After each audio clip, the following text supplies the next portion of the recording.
Welcome, everybody. Uh, and hello. Welcome to the Jack Joseph and Morton Mandel Center for Studies in Jewish Education at Brandeis University.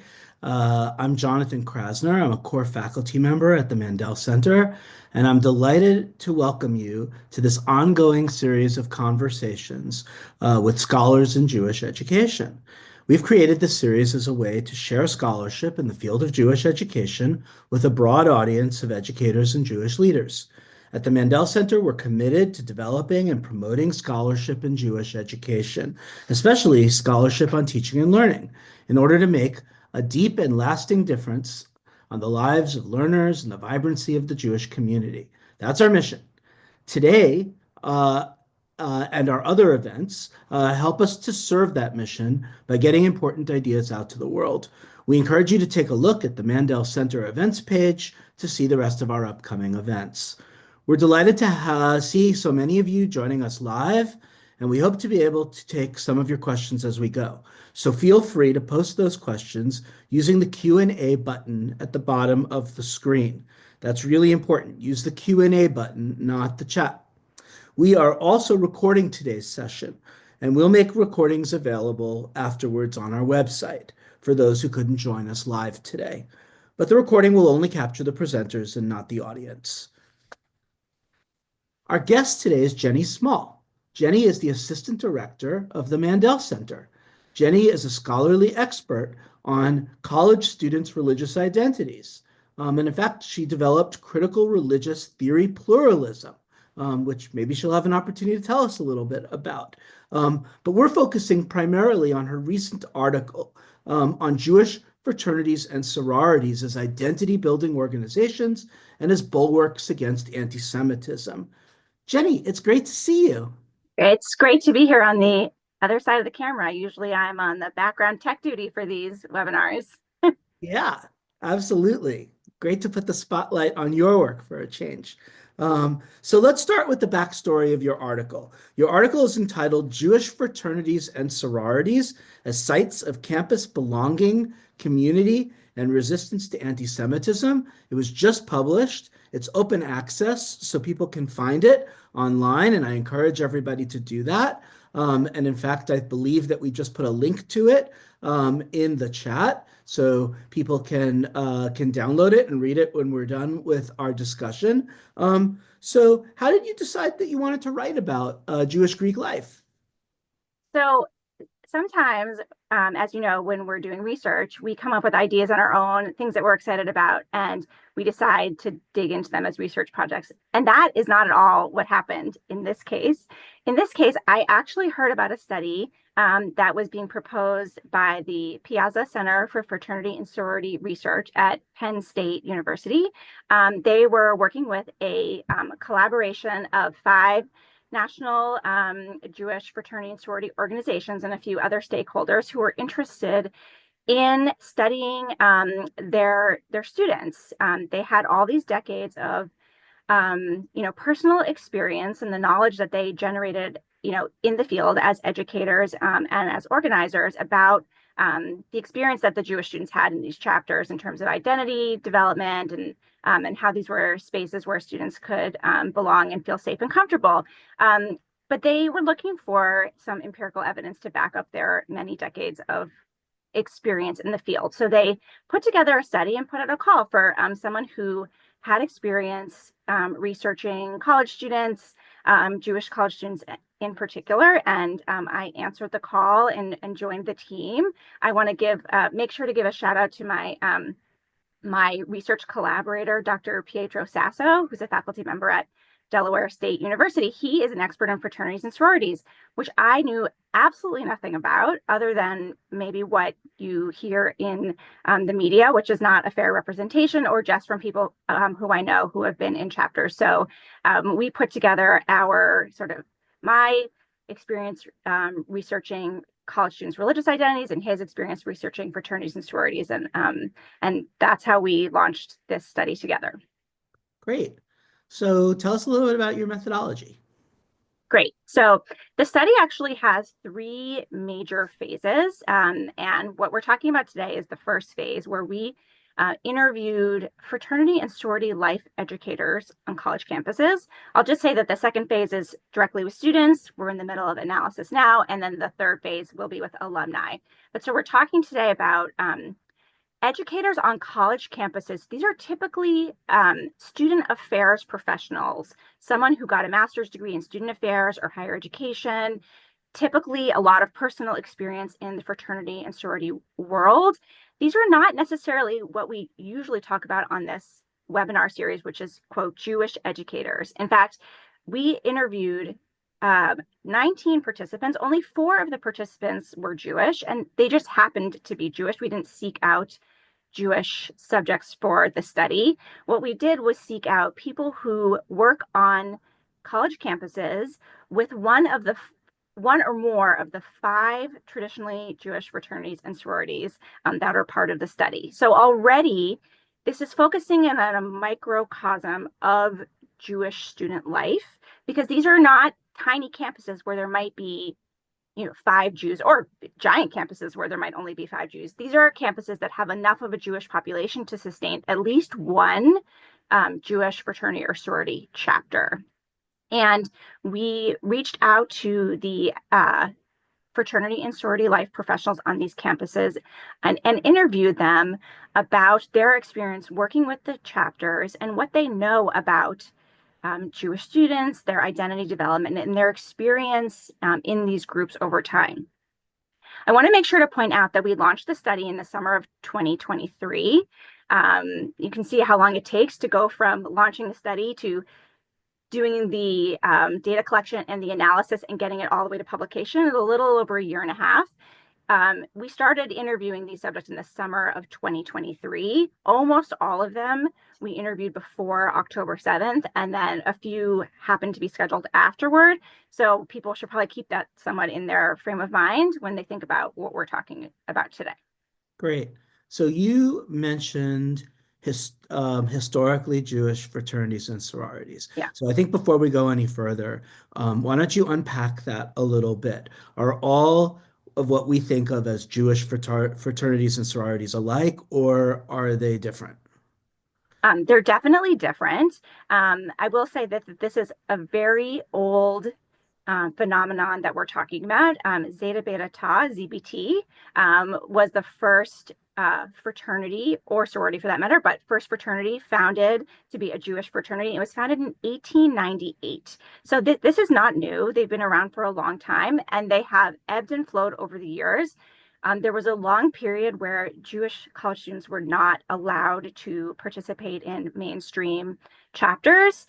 And so they essentially founded their own segregated spaces where they could have the fraternity or sorority experience, and they could design it themselves without having to worry about quotas or changing their appearance or masking their identity in any way to sort of fit into a non-Jewish chapter. Over the years, segregation of chapters has ended, and different organizations have addressed that different ways. A lot of it comes down to this real question of how Jewish is our space. How much do we want to advertise that and market it? And how much do we want to weave in our Jewish culture and traditions through our chapters?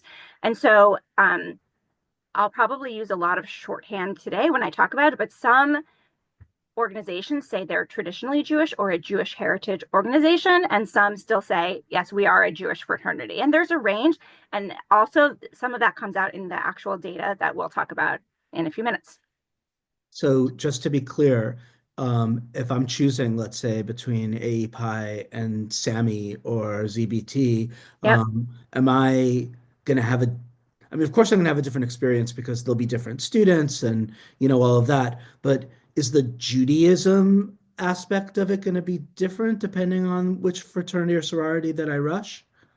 I would say yes. I mean, certainly will depend on each local chapter, and I don't want to stereotype too much, but I would say that of the 3 that you mentioned, which are the 3 fraternities in the study, actually, API is the one that hews most closely to the Jewish identity. In fact, they still call themselves a Jewish fraternity as opposed to Jewish heritage or something like that. And And it's not just the Jewish practices that are arranged. There's also a range in the diversity of the membership.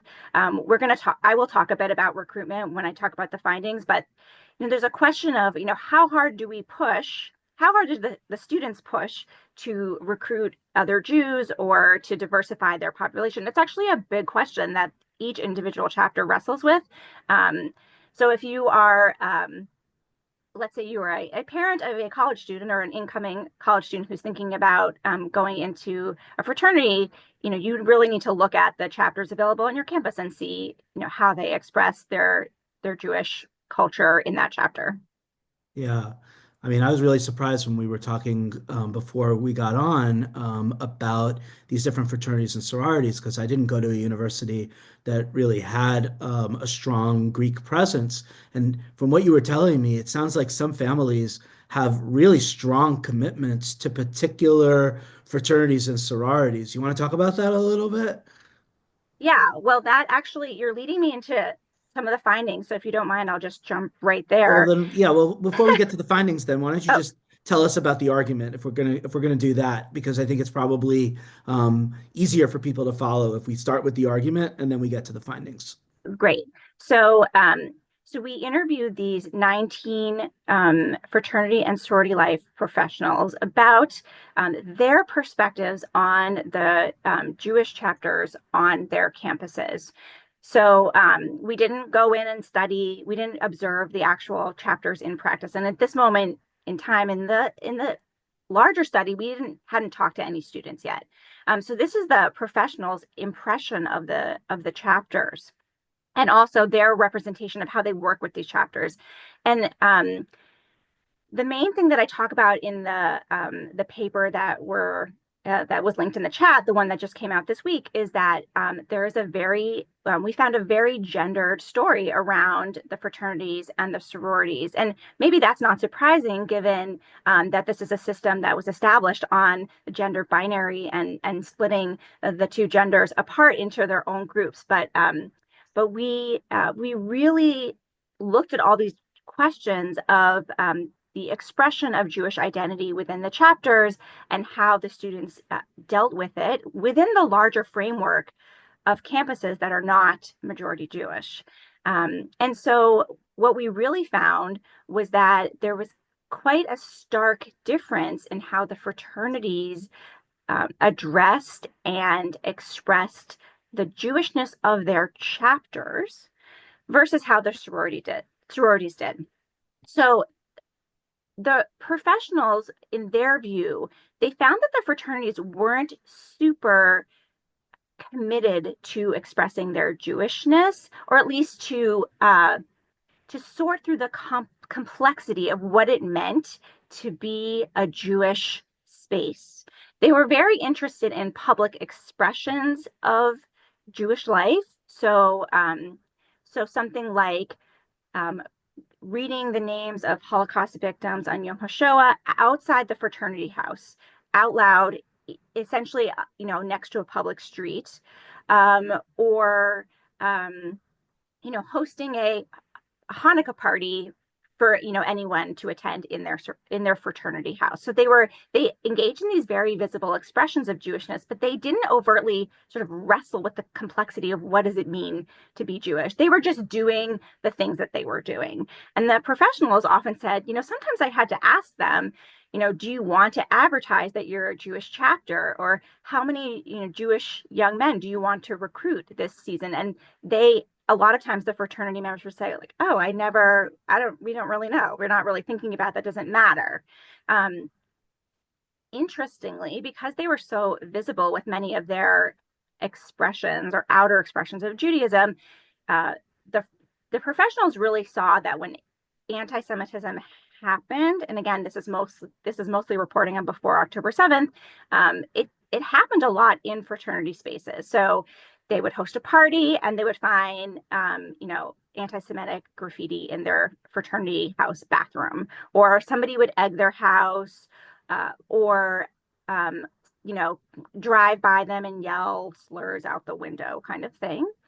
And the fraternity members would sometimes say to the professionals, I'm not actually sure if that was anti-Semitism because we only have 10 Jewish members. Let's say there's, I'm just making up numbers, but let's say there's 60 members in the chapter, 10 of them are Jewish. The fraternity members would say, well, like there was an anti-Semitic slur, but we're not that Jewish, so maybe they didn't really mean it, anti-Semitically. And the professionals would say things like, "No, I'm pretty sure that it was intentional." On the sorority side, there was a much more complex and continuous negotiation with Jewish identity that the professionals could see the young women wrestling with very frequently. And so this wrestling really permeated everything, especially during recruitment. Which for newbies like me who are new to this world, there's a period where the chapters are marketing themselves to the entire population of potential new members, mostly first year students who are relatively new to campus. Could be fall semester, sometimes it's second semester, but these are people who they don't already have an impression of what the different chapters are like. So the chapters have to market themselves, and they are somewhat competing for members. And so the sorority women were constantly questioning, well, how obvious should we make it in our marketing, both in the guidebook that comes out to all participants or potential participants, but also on social media, which is obviously huge. And then questions of, when we're talking to the potential new members about the chapter, like how much do we talk about the Jewish stuff that we do? How much do we, try to find out how Jewish they are? And they felt this as a burden, um, not necessarily a negative burden, but something that weighed on them that was serious and required constant thinking. You also hinted at this a few minutes ago, you hinted at this sort of family connection. And we heard a lot of professionals say, I mean, there's just one quote that I'm thinking of where a professional said, when when recruitment is happening and I'm going to get a lot of parent phone calls with concerns, I already know which chapter it's going to be about. And it's about this particular sorority chapter that has a very strong connection to one of the Jewish summer camps in our Mm. region. And girls grow up in this summer camp looking at their bunkmates' older sisters or their own mothers, and other women in their regional Jewish community, and they know from when they're children that they're supposed to go to this university in order to rush this particular chapter. And um, and it's not always as extreme as that, but we heard so many different expressions of, this particular chapter is really what the Jewish students want. If they don't get into it, it's devastating. They consider it part of their Jewish heritage. It's part of the Jewish journey that they're on, and they want to be in that space. And there's so much more to that, weighing on them than the fraternity men just saying like, should we participate in a kickball game on Passover? Like they're just like, should we not? Okay, we'll just make the call and decide. The women were grappling, really grappling. And I also want to say that they didn't experience actually as much anti-Semitism, at least from the perspective of the professionals. Um, a tiny bit of fraternity and sorority trivia that many people might not know that I learned is that sorority houses don't host parties for other chapters. They have their own internal socials, but sororities don't host parties. And so that's probably something to do with it. There's just not a lot of extra people coming into their space in the way that people come into fraternity spaces. So, this gender difference that you found, to what extent do you think that it has to do with just like the way that young men and young women are in college and just the way that fraternities and sororities are? And to what extent do you think that it like has something that it's something particular to like Jewish fraternities and Jewish sororities? Um, I mean, I think that because of the way that these spaces are designed as gendered spaces, even though many, if not all of them, are gender inclusive at this point. So if you are non-binary or trans, you can still find a chapter where you can join, but they're still set up as fraternities, a brotherhood, and sororities, a sisterhood. And so certainly there's a long history of genderedness in these spaces, in fraternities and sororities. And also, on the Jewish side, I mean, we're part of a, you know, multi-thousand-year-old tradition where gender has been a big part of the story and has evolved in different ways over the millennia. And I'm sure that as women are thinking about themselves as, if they're thinking about their chapter as part of their life story of their Jewish experience, it's hard to imagine that that's disconnected from the rest of their Jewish journey, which is colored by gender in a variety of different ways. I can't really compare to the non-Jewish or secular chapters because we didn't look at that. So I don't know. I'm imagining that there's plenty of, interesting gender dynamics in those spaces as well. But I don't know how much sort of Judaism contributes to it or tempers it. Um, Someone should do that study, but I haven't done it, so I don't know. Yeah, really, really interesting stuff. Thinking about like your findings, are there any other findings that really like jumped out at you that you want to make sure to highlight? Yeah, I really want to highlight the role of the educators themselves. So we don't get into it a lot in this first paper, but we did have findings around um, both the professionals' knowledge or lack thereof of Jewish identity and Jewish cultural spaces on the one hand, and we also had interesting findings about professionals with other minoritized identities. So, professionals who told us that they were a racial minority or were gay, something that gave them the experience of being a part of a minoritized population in this country. They really expressed a lot of empathy with what the students in these chapters were going through as minorities on the college campus. They didn't always know what to do with that empathy, but they felt it more strongly and more as something that they felt obligated to do in terms of connecting with the students and helping to make sure that they were having a good experience. Overall, there was not a huge amount of knowledge about these Jewish chapters at all.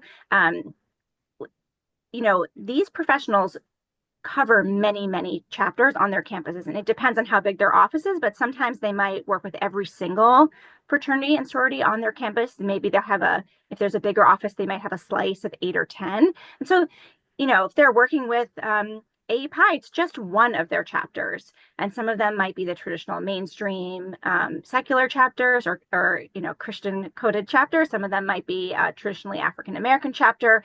It's a whole different diverse group. And so the professionals didn't receive any particular training on working with Jewish students, especially not from their institutions.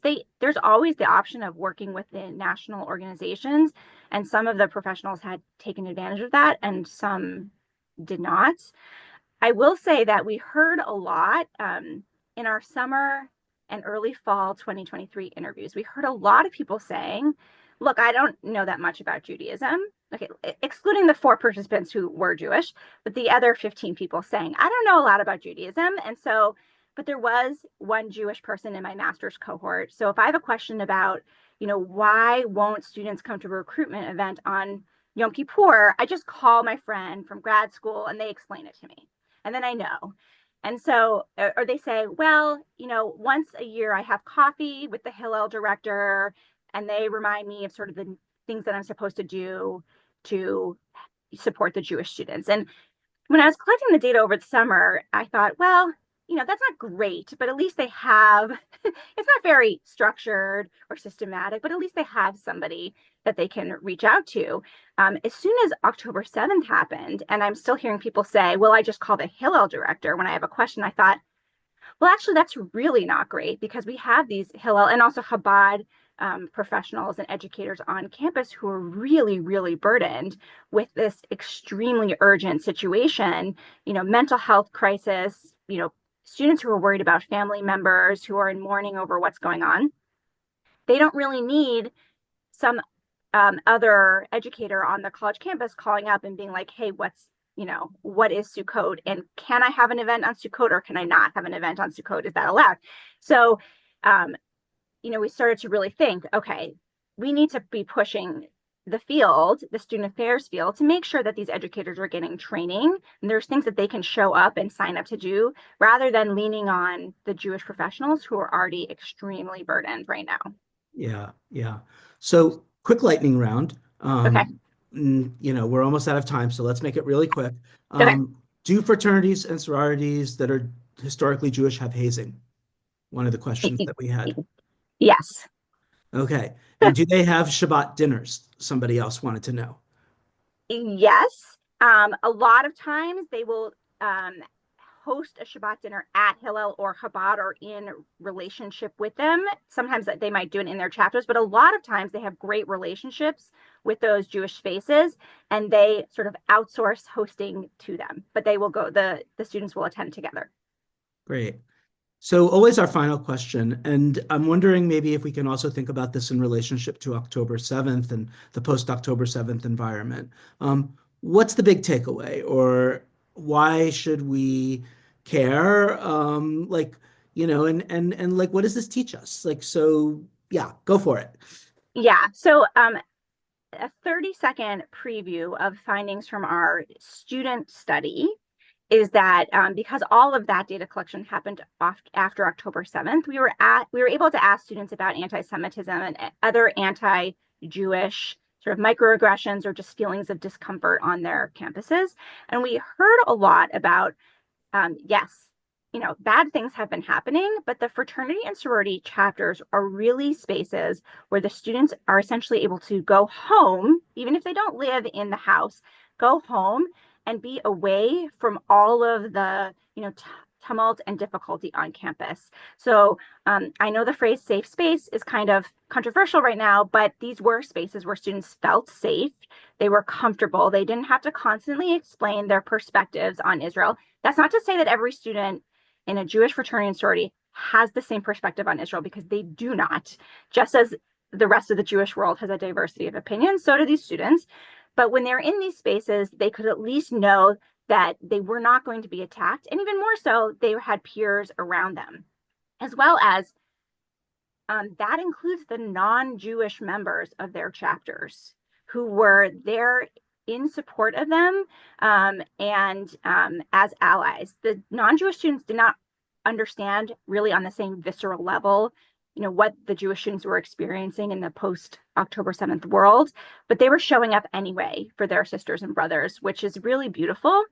And, you know, as someone who also knew nothing about these spaces before I started this research, I will say, for my own role as a parent and being out in the Jewish community, I've always wanted my kids to think about Hillel, as an option, going to a school where there's Jewish life and there's a good Hillel, a good Jewish community.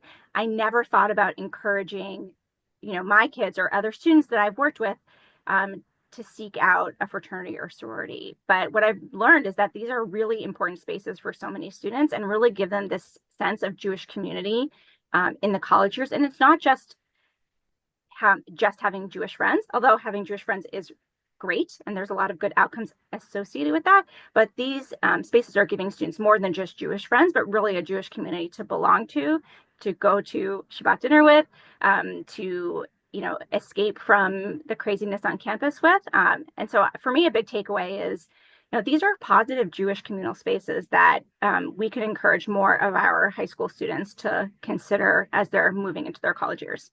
Great, great. Jenny, we're so glad that you're doing this research. I have to say, like, another study that we're doing at the Mandel Center is looking at the post October 7th environment on campuses. And I can't tell you how many students we spoke with who said that they really found comfort in the fraternities and the sororities on campus. So I can't wait to hear what the next part of your study is going to show us when you actually talk to the students themselves. And I know you're probably crunching that data right Yep. now. So we can't wait to see that.